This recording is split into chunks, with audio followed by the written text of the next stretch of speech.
Në 10 prill ishte bërë kë postemi zotit Mehani. Po, do të thonë më shumë se një muaj. Po.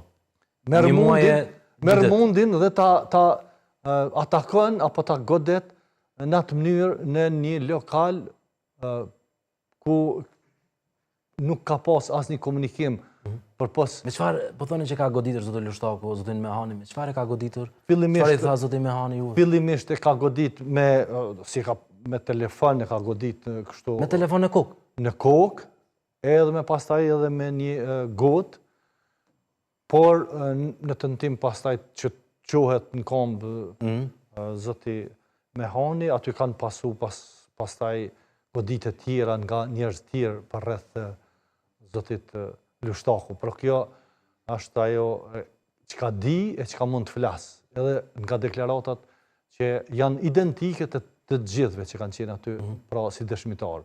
Por kjo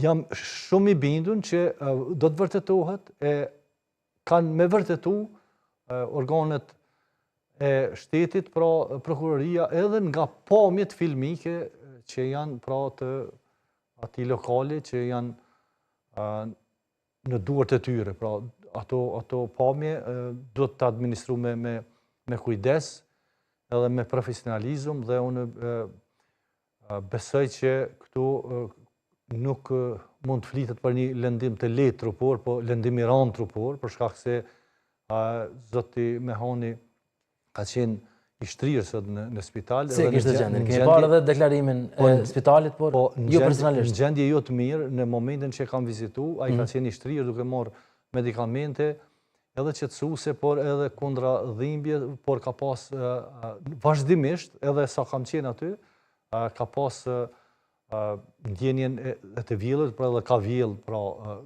edhe vështirësi. Marramendje. Po, marramendje, vështirësi edhe në të ecur, pra që vije si pasojë pra edhe e goditjeve që ka pësu në kokë.